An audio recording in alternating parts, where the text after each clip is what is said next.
Well, here is our second lecture on the properties of water. And again, go to OneNote so you can find all the information. So what makes water so special? Well, we're going to come back to this polarity and how it holds things together. So if we look at this diagram, we can see that the oxygen end, which is right here, that blue circle, tends to act more as a negative charge if we were comparing that to a magnet again. And the hydrogen, the two red dots, acts positive. So when you have a positive and negative come together, they're going to stick together, and that's what makes them polar. Now let's take a look at this oxygen atom right here. You notice this outer energy level, there's 1, 2, 3, 4, 5, 6 electrons. And then here at the top, you have 2 electrons, and that is attached to the hydrogen. The hydrogen only has 1 electron, so it cannot give or transfer. So it always has to share with something else. So the oxygen, to fill that outer energy level, we need 2 more electrons. So keep that in mind when we come back to this in just a moment. So the interaction between water molecules, as we said before, the oxygen acts negative and the hydrogen is positive. So when you have a water molecule attached to another water molecule, it's held together by a hydrogen bond. Now remember, in our first lecture, we had said that hydrogen bonds connect the DNA molecule together, and they are very weak links. But in this instance, they're actually very strong because of the number of bonds between just one single molecule of water. So we'll get to this in just one second. So you go, wait a second. You said that a water molecule is covalent polar, and now you're saying it's hydrogen bond. Which one is it? It's actually both.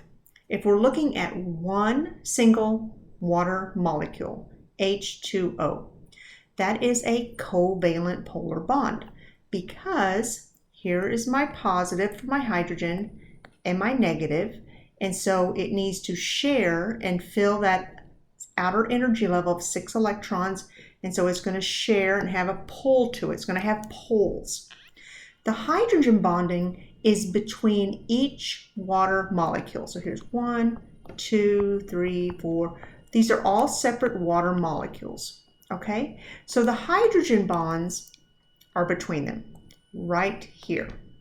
Now if I just had one, that would be very weak, but let's look at the middle water molecule. This water molecule right here, I have a bond, hydrogen bond, coming off of this hydrogen connecting to that oxygen atom. I have this hydrogen connecting to that oxygen. Then remember we said on the previous slide that the oxygen has 6 electrons in the outer energy level. I need to fill those 2 more spots. So I'm filling it with 2 hydrogen. For each water molecule, I will have 4 other water molecules attached to it, and that's what makes it so strong in this instance. Now we're going to focus on the properties of water, and there are 6 properties. I'm just going to cover them quickly, and then I'm going to elaborate on them in just a moment. Cohesion, what goes along with that is surface tension, adhesion, and we're going to look at capillary action. Now we need to be careful. Students mix up cohesion, adhesion, thinks they're interchangeable, but they're not. There's a slight difference. They are a universal solvent. They have a high specific heat, and we'll define what a specific heat is. They are less dense as a solid when compared to a liquid or a gas, and they have a high heat of vaporization. So let's start with the first one, cohesion. Cohesion, I love this little drawing up here, it's so cute. Cohesion deals with looking at how one water molecule sticks to another. So they coexist together, 2 water molecules, that's cohesion. And that particular property results in surface tension. So that's why you have items like this paper clip has a less density than water. It has the ability to float. Those molecules are actually bending down as it's supporting that paper clip. And you can also skip a rock if you get the right angle, of course. This is a water strider, and you may have seen this at a lake or on a pond. It does help insects walk across the water, the surface tension, but how does that even relate to humans? How does that relate to me? And in our body, we have millions and millions of cells, and our bodies and all of our cells has a lot of water in them. So the water helps dissolve those substances and minerals. And so that adhesion, cohesion works together to help our bodies process and utilize the water that our bodies need. Adhesion is when a water molecule sticks to some other object, whatever it's attracted to. So this leaf, we have a droplet of water hanging off to it. So the water droplet is cohesion, and when the water droplet sticks to this plant, for instance, that's adhesion. It adheres to something else. And so what makes that happen would be the hydrogen bonds. Capillary action, this works together, is adhesion and cohesion working together. You probably did some experiment like this, maybe with celery in grade school, to where you take some food coloring, you put the plant in it, let it sit over time, and then the next day you have these different colors compared to the food coloring. Well, naturally we wouldn't see it, but in this first image, the plant is pulling the water up to the leaves and the flowers in this case. So water tends to move up the plant, and there's actually special tissues. We'll cover that second semester, but it just sucks it up from the roots to the leaves. The leaves can absorb some water, but most of the moisture or water comes from the leaves, and it has the ability to climb, the capillary action. If I have a spill and I just lay a paper towel on it, that wicking or pulling across would be like capillary action. Here's more examples or diagrams. This is not on the lecture sheet. I added this kind of after the fact. It had some great illustrations. So cohesion, adhesion working together. So the cohesion is between the two water molecules, and then the adhesion, the water molecule is sticking maybe to a side of a glass. Over here on the right, and we'll do an activity with this. So kind of keep this in mind when we do the activity, because there's a question about this. So the cohesion, if I was putting a droplet of water, just adding drops, drops, drops, that would be cohesion holding the water molecules together. That water molecules sitting on, in this case, a microscope slide, it is held on by adhesion. So the water attached, adhered to another object. The property of water with adhesion and cohesion tends to give us this curving appearance right here. And we're going to see that now. You're going to hear this term right here again, so you might want to write that down. It looks curved because the liquid is adhering to the sides, and this is a graduated cylinder, and gravity is pulling down the center. So you get this curve in the liquid, especially if you have a skinny graduated cylinder. So when we measure, we always look at the bottom of this term called the meniscus, the curve. So just kind of keep that in mind when we do our labs. Okay, this little star up here means there's more likely going to be a question on the test about that. So just be on the lookout for those. So water is a solvent of life. It's universal. We're going to be using terms like solvent, solutes, and solution. You need to know the difference between them. A solvent is what dissolves. The solute is what is being dissolved. And then when you get a solution, it's the two combined.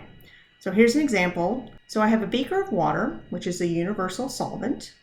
And then I'm going to add some sugar, and I'm going to dissolve the sugar in the water. The solvent is the water, the solute is the sugar, and when they dissolve, it makes a solution. Here's another example, iced tea. Tea and sugar would be the solutes, and the water is the solvent, and when they dissolve, it makes a solution. You can have more than one solute in a particular solution. So why is it so good at dissolving things? Well, here's this polar again. It makes like a wedge. If you see the shape of it, there's the wedge, and then it's able to break up, or sometimes you might hear the word cleave in between the substances, and then it tends to break them down much faster. And when you apply heat to it, it causes it to break down even faster. Okay, rolling right into specific heat. So what is specific heat? It's the amount of heat energy, the energy is the key word there, needed to increase or decrease the temperature of something by 1 degree Celsius. So water has a really high specific heat, which means it needs to take in a lot of heat energy for it to change the temperature. It wants to resist any temperature change, which is really, really good and important. If not, things like oceans or lakes or whatever, if it's hot out, if it's 90 degrees outside, it would be boiling if it had a low specific heat. And the reason why is because it is polar covalent, has a very strong attraction between the molecules. So here's an example. I would definitely, this one's not on the lecture sheet either. I would know this because we're going to do an activity and it's going to relate to this. So if I have water and sand, and you probably experienced this when you went to the beach possibly, if I have the same amount of heat energy applied to both water and sand, the first thermometer here, the temperature is going to rise just a little bit. It's going to get a little bit warmer. The sand, on the other hand, same heat energy, it's going to drastically increase. You probably experienced this if you walked on the beach on a hot day and you stepped into the cool water. Okay, it's still getting the same amount of heat energy from the sun. So if we compare water and cooking oil, just another example, same heat, the water increases slightly, whereas the cooking oil almost double. Fifth property of water, it is less dense as a solid than a liquid. And again, that's because of the hydrogen bonds. It's more stable as a solid. So let's look at this diagram right here. This is in the solid state. This is an ice cube. You notice how uniform it is on connecting the bonds? Okay. Now the liquid, it's moving. It's very fluid. So it's breaking and rebonding. And so there are unequal spaces between them. So it's less dense as a solid compared to a liquid. High heat of vaporization. All this means is that it takes a long time when heat's being added. So if I look at this, heat's being added. So it takes time for it to change states. So when I go from a solid and I put an ice cube on the counter, it's going to sit there for some time until it reaches or entirely melts. Okay? And the same thing going from a liquid to a gas. And then also going down to where it condenses or it freezes, as if I decrease the heat energy. So high heat of vaporization, so vaporization is right there, going from a liquid to a gas, and it's just the amount of energy needed to turn that substance into the gaseous state. And so to answer this question, it's hydrogen bonds again, and it's because I have 4 attachments, making it very difficult to break those bonds between them. Okay, so that's properties of water. Now let's shift to acids and bases and pH. And the reason I put these together is because we're looking at a water molecule and the 2 ions if you were to break the water molecule. So water is H2O. Hydrogen ion is a positive charge. And so then I'm left with OH. And that creates a hydroxide or a hydroxyl ion, and that is negative charge. Remember, ions has a positive or a negative charge. So here's a water molecule, and if I break that, I'm going to get 1 hydrogen ion, 1 hydroxyl or 1 hydroxide ion. The hydrogen ions would be acidic, so if I have more of those, it's more acidic. If I have more hydroxide, it is basic. And the breaking of a water molecule is referred to ionization. Make sure you take a look at that. We're going to be doing a formal lab looking at acids and bases, and so this may be review. So an acid, the pH scale is 0 to 6.99, which makes it acidic. You've probably learned, you may have worked with going out to the nearest hundredth, but usually it's like you're probably used to 6.5 or a 6 using pH paper. We're going to use a pH probe and it reads out to the nearest hundredth. So anything less than 6.99 to 0 is acidic. As you get closer to 0, the more acidic it is. And so which means there are more hydrogen ions. Base is on the other end of the scale, and that's 7.01 to 14 more hydroxide or hydroxyl ions as you move toward 14. So the pH scale really indicates the percentage of hydrogen and hydroxyl ions. If there's more hydrogen, acidic. More hydroxyl, it's basic. The scale does range from 0 to 14. 7 is neutral, which means there's an equal percentage of the hydrogen and hydroxyl ions. So what is a pH unit? What does it really represent? So it's kind of a logarithmic calculation. So it's a factor of 10 change in the concentration. So what that really means, it's not if I go from a pH of 3 to 4, it's a change in or a difference in 1, okay? It's actually 10 times different in concentration. If I go between a 3 and a 5, it's 10 for each one. So 10 times 10 is 100.